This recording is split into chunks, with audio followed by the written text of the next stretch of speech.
Add it up.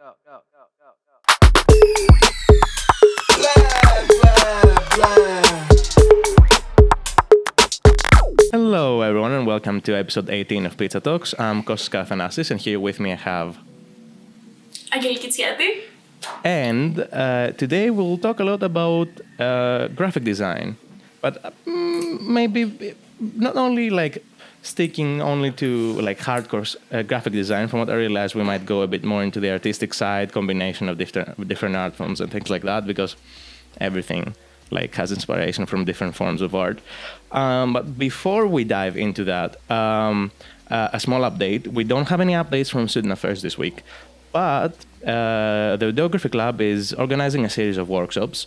We're naming them Short Film 101. They're going to run from March 17th to April 8th, I think.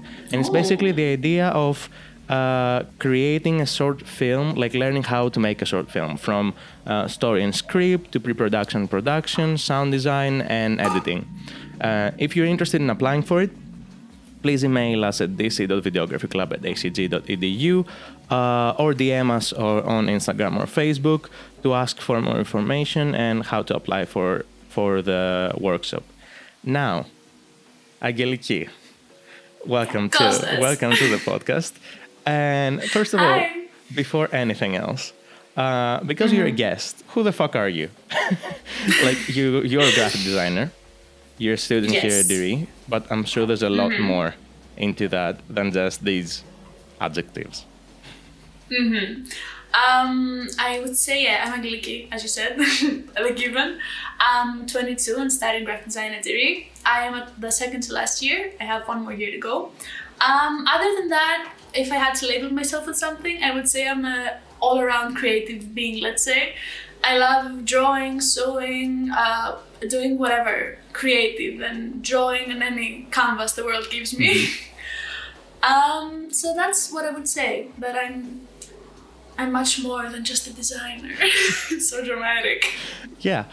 Well, you are a designer though. Like we have worked a couple of times. Actually, Aggeliki has made the logo for the podcast and the new logo for the Videography Club. So we have collaborated a couple of times. And I have to say honestly that I kind of admire your work ethic because...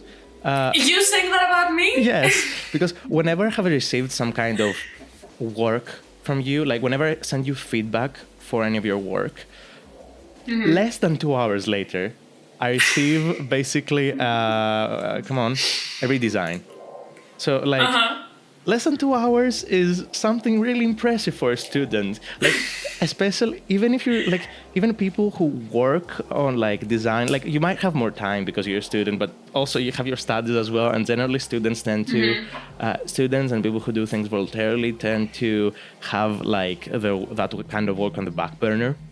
So seeing like that you have that work ethic and you basically just reply as fast as you can and work as fast as you can on something is really fucking impressive. Thank you. Well, coming from not only you as Kostas, but also any member from the Videography Club, you guys are like so inspiring and so organized, and you just do stuff all the time, and it's so cool. First of all, it's very cool and easy working with you. Yes. Either it's you or Nancy, where we had the talk last week about the book. You're so like driven, and everything you want and you desire to create is so well thought out, and everything is planned. So working with someone who has a clear vision in their head as a designer makes my life 10 times easier. Yes. So it's not like you say, okay, I need a new logo, make something cool, and you leave me with that. You're like, I need a new logo, I need it to look like that. You have some free space to experiment, but the vision of you as a client, let's say, is so clear that it makes everything much more clear and easier for me too. Yes, exactly. I mean, on that actually, like, I suppose you have worked with, even voluntarily, with more people than just us into creating something. Like, and I want to ask, like, as a designer, because like, as a filmmaker, the process might be kind of similar, but also there are many differences between the two. What's your process? Like when someone comes in and tells you, I want like a product, what's your process from like visualizing in your mind, creating an idea to delivering that final product? I would say, first of all, comparing the two is it kind of works, but also doesn't, because I feel like videography has so many more moving parts, whereas, not to diminish design, but of course it has moving parts as well, but it's so many different things combined, sorry, I can't talk, when making a film or a smart movie or whatever. Whereas design, I feel, is maybe sometimes more lonesome as a working style and as a process. Yeah, I mean, So I would say design it's much more than people think, I think, let's say. Whereas if you ask somebody who has no idea about the creative world as a whole, so I mean, I think you have more of a realistic and representational idea of what design is and what the process may be, because you yourself design films, let's say. Yes. So you know kind of the creative process is much more than just, I woke up with this amazing idea and like that, I bring it into fruition. So I would say the process would be separated in some steps. Let's say you communicate with the client at first. So you have a clear idea of what the other person may have in their mind, or what they may have as an end result, as a goal. And then you kind of go into work alone. So you do the research. So, which is a very important stuff that many people, step, a very important step that many people overlook. So let's say people think that design is like, okay, you say I want the Pizza Talks logo, okay? And you give me this logo and I'm like, okay, great, I have it like that, here you go.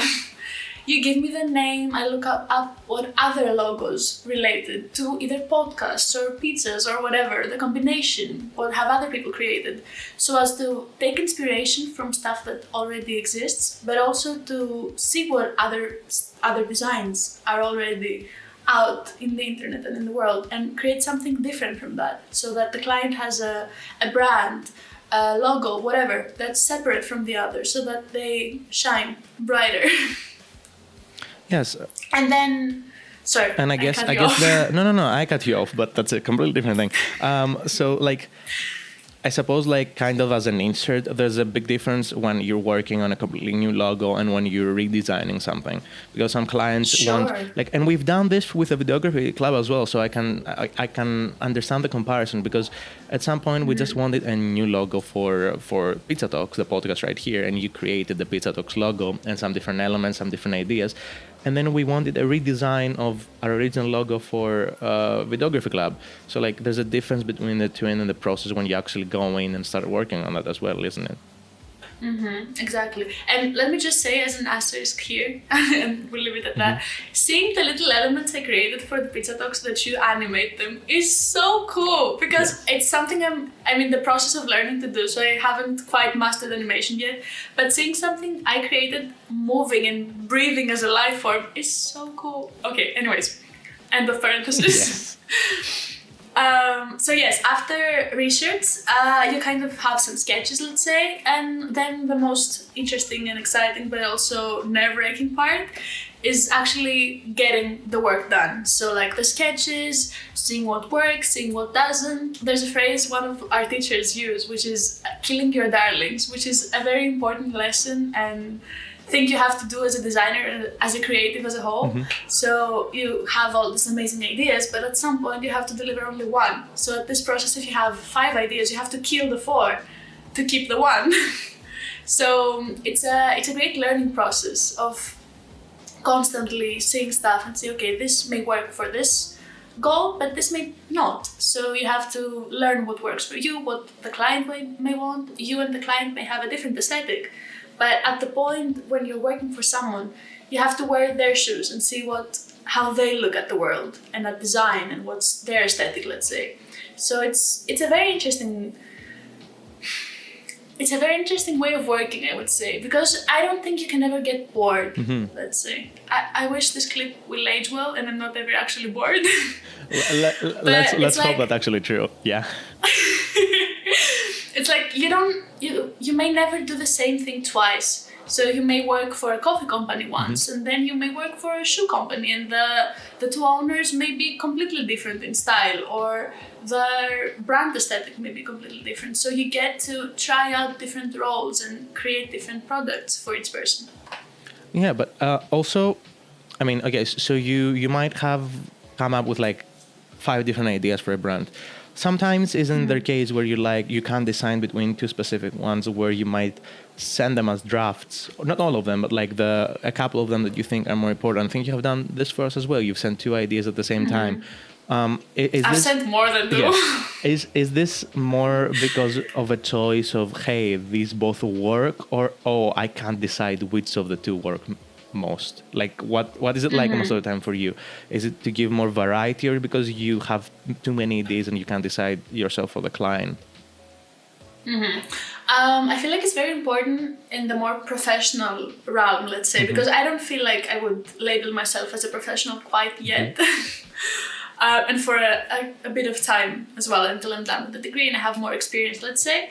But I feel like it's very important to go to the person you're working for and collaborating with, let's say, with a clear vision in your head. So you may show some variety. So, for example, I don't think it's the correct way what I did with you guys, but I wanted to give you all the variations I had. I didn't want to hold anything back. So I would say the way I approached it when sending you the logo designs was, I think I gave you much more variation than a professional, let's say, would give to the client.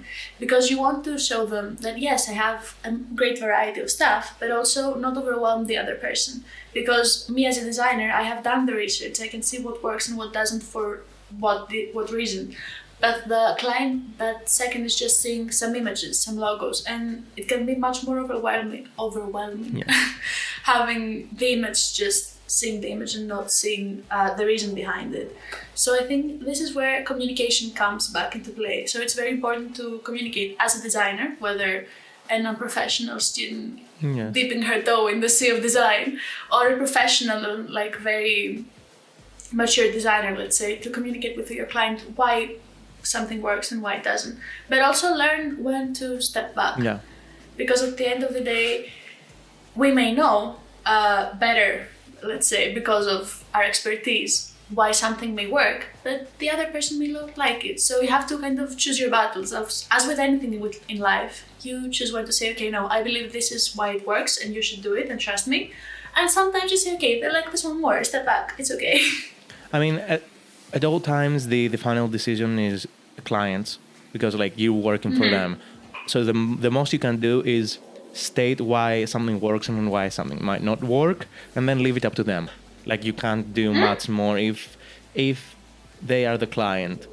There's a bit of a difference if you're the director of like a film. Even if you have a client, you have a lot more. Again, the client has a final word, but you have a lot more influence on the client. And also, because you said that you sent us too many things and too many variations, it always depends on the client. Like, I think if the client is like a brand or a club or a group that needs different ideas and different variations and different elements, sending all those ideas might prove useful. Because, like, we have used many different stuff from all those different variations in like the podcast. So it depends on who the client is and if they might be overwhelmed because they don't know about too many stuff, or if they might work with you by you providing too much. But and again, I suppose you have to be kind of careful to not make your client do the work for you. So like that's a very like important step to like kind of be careful for. And it may be a mistake leaving too much decision making on the client's part. So say if you're at a more, let's say, a scenario where you're a bigger designer working for a bigger brand, the brand is giving you this job because they don't want to make the decisions. They want someone who's worked in that field and who's educated to make those decision choices for them. So it's you pick your battles. Yes, So in the case of the club, to bring it back to the videography club, I felt like showing all these variations, not so much on the pizza dog, because I think I showed you some sketches and you decided on a specific one because we were designing something from blank. Yes. There was no pizza dogs before, whereas videography had some history, had the previous logo, we wanted some inspiration, but something new. So that's one factor to keep in mind. But also I felt like sending you all these variations was very important because you're a club, you're not just one person. So I think it was important to show that, okay, one person may like this, one may like that, but as a club you should unanimously decide on what works for you or doesn't. So whereas it was Whereas it was, if it was just one person, I think showing less would make more sense. Whereas because you were more, I felt like I should give more options. Yes, understandable. To the more people. I mean, I remember you sending us like our current logo for the Videography Club, where you can see right now at the bottom in the YouTube channel and in any of our social media, and like that's the logo we're using now. But you also sent us that different logo that was kind of a camera that was based on a member's design on your previous variation of the logo. That was so cool. That I will actually use for as an element for the workshops that we have upcoming. Oh, so like you'll see it like in some different way or form in like the advertising for the workshops, either through student affairs or through our social media. So it will exist out there. So it's interesting how different work might end up in different like ways that it might have like initially been designed to be used as. Exactly. Not everything needs to be scrapped at the end of the day. Some things may not work now, but if you keep them on a little box on the side, you say, okay, maybe I can find another use for them. And that's very important. And I felt really cool seeing the little design made by one of the members. It was like, oh, we're collaborating. Yes. This is so fun. Because usually people are not very visual. So because my mind may be very visual and I may have a very clear image of how the end product will be or what I may want to design, let's say, it doesn't mean everybody sees the way I see. So seeing something like that was very clear and very fun and easy for me. Yes. I actually was thinking something on that, and wait, because my mind went blank for a moment. Do you ever like grab some of your designs? Like you make different designs for different people, right? And some of them end up in the trash bin or like the scrapbook, right? Do you ever like open that scrapbook and see if any of those designs might, like of your own previous designs that didn't work for something, might like inspire you to go and do something else and something different for a different client? For sure.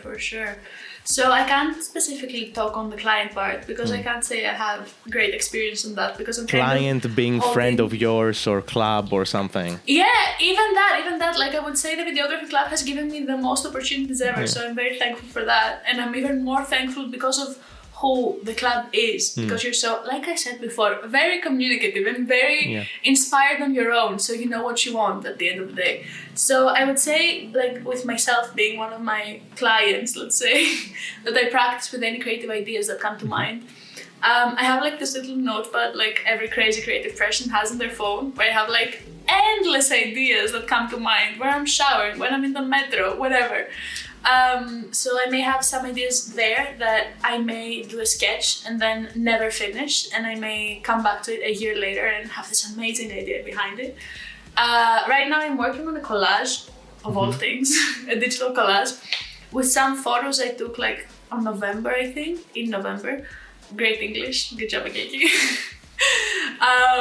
So you can kind of see how taking different pieces from here and there may actually create this brand new thing. Or like some sketches I had created and I hated them at the time that I created them, so I just had them on a random design folder on my desktop, and then yesterday I was like, I'm gonna work on them. So our camera got cut off for a moment, but we will continue at kind of the point where we stopped previously. I kind of imagined you, Aggeliki, like jumping out of the shower, running towards like that small notebook, taking down your note and then going and jumping back in the shower.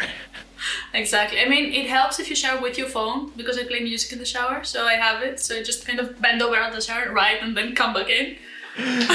Yeah. So it's kind of somewhere in between.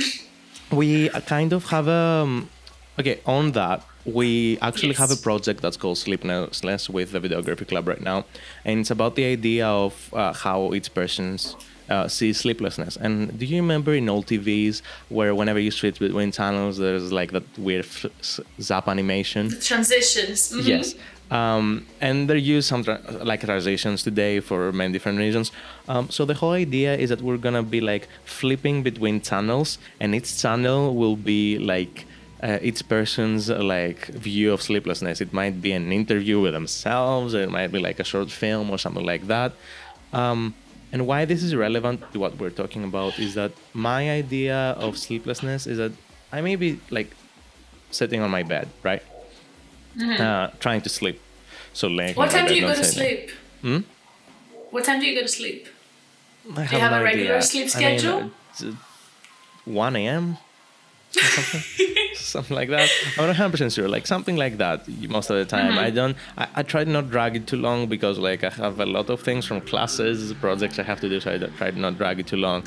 But why this is relevant to our whole discussion is my idea of sleeplessness is that I kind of like have a creative process running through my head, and whenever I think of something, I will not be able to sleep until I get up, go and write it down, make kind of a visual or written concept of it, or even if I have the footage of it, go and edit something. So it's that whole idea that I have to jump out and go do that because I might forget it. Like if it's not in the moment, I might forget it. And if you don't forget the specific idea per se, you may forget the way you were looking at it on that specific moment, and that's what you want to capture on that creative project, this video, whatever. So it's very important to have those little notes or that little sketchbook that has that specific moment of time and how you looked at it at that specific moment of time with the lenses you had at that specific day and time, let's say. By the way, on a kind of different note, but following up on the discussion, do you yourself have like a specific person or specific people or specific trends that kind of inspire you and inspire your work? Like, I remember you sent me some accounts that were kind of inspiring for you, or you usually go and look into when you want to look for designs and things like that. We won't be able to like show pictures from the accounts on the podcast because this is not the format we're doing it. It's the whole idea of like being able to only listen to it. But we will have everything attached in the description below. So, Aggeliki. Yes. I'm gonna kind of bamboozle Kostas because I'm gonna reference more than some of the accounts I sent you. So sorry, I will send them to you once we finish filming. No worries, no worries. Okay, so a general account I would like to start off, which is a great inspiration for design and design trends in general, is Aiga, which is written as IAGA. Again, like the Disney Channel. Dun, dun, dun, dun. With the sparkle set and everything. Yes. Anyway, focus. Is Aiga, yes, where you can see all of the current design trends and designers. Our teacher was featured this week and it felt really cool seeing her book there. So go check out Aiga and their design and their design trends on Instagram and on the website. Because Aiga needs a shout out from me at this point, honestly. You're using them so much that... So yes, other than that, I would say another designer that really inspires me and has really a calming effect, let's say, is Adam JK, that you can also find on Instagram. He does this little like sketches with handwritten letters and really amazing calming colors where he talks about design or life as a designer and life in general. So that's very inspiring and calming as a person training to be that and seeing those kind of mental health reminders, let's say. Then a Greek person I found recently this week through Aiga, actually, is Panagiotis Tsironis. I think his last name is, if I'm saying it correctly. Supporting local graphic designers. Yes, Greek designers coming together. He does this really amazing like posters of movies and designs in general that are so dreamy with these textures and these colors, and his approach to typography are amazing, truly. So go follow him for sure. And I want to add another name here. This one I sent you, and then I'm gonna bamboozle you for sure with another person because it just came to mind. Another person that is not a designer, let's say specifically, he's more of a visual artist, I would say, is Marius. I won't even attempt to say his last name. I think he's German, but don't hold that against me. He does this really amazing like close-up shoots of people's body parts. This sounds so much dirtier than it is, but he does these amazing shots with makeup, like on lips or on eyes, and they are so cool because he puts this much attention to detail with little stuff, and it ends up looking really not dreamy again. Hello, another word other than dreamy. I don't know. It's a great escape from reality, from something you see so often, like your body, and using it as a canvas is very inspiring.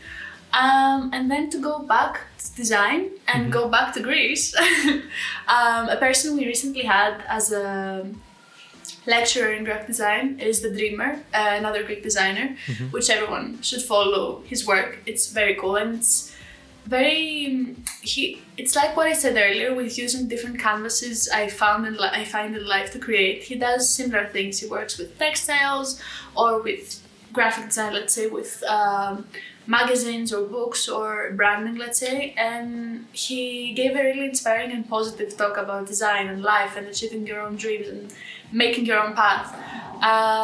So I think that deserves a shout out about being an inspiring designer and creative as a whole. And I think it's really interesting. One of the accounts you mentioned, it was the one where he kind of makes more quick and handwritten stuff that may not look so he or she or they, I don't know who they are. They make those that give me the idea and like kind of that you, whenever you make something, it doesn't have to be 100% perfect, right? If you make something that's inspiring for you and it's good for you and it like you think it will be inspiring or useful or anything, any kind of thing that might be useful for someone or inspiring for you, you can share it out there. Like, it's the process of making something that's important. Like, of course, you need. Segue. Yes, of course, you need to have quality content, but quality content has so many different meanings.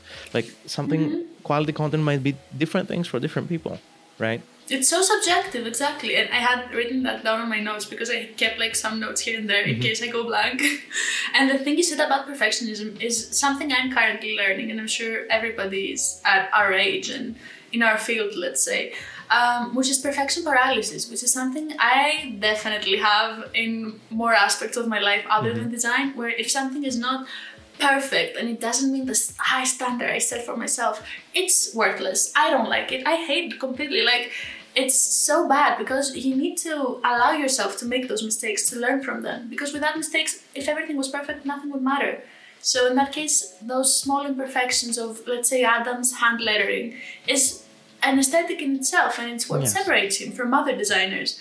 So in a sense, I think that any creative in any field, whether it is makeup, whether it is design itself, video, whatever creative field where you were creating something that didn't exist before, or you're bringing something to life that you had envisioned in your head, kind of letting go of that perfection paralysis and allowing yourself to make those learning mistakes and to allow yourself to go with that random spark of idea that came while you were creating is super important. And I think it's what helps create more organic work. Yeah. I'm not saying go and do your work completely out of your mind.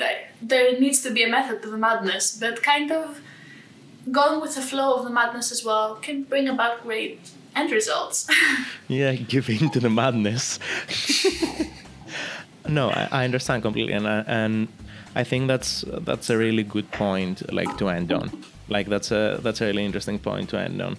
So, Aggeliki, thank you for joining us today, and thank you so much for having me, for helping us make this interesting podcast about design, graphic design, but design in general, and I guess the creative process, because in general the creative process, like those different terms don't apply only to graphic design.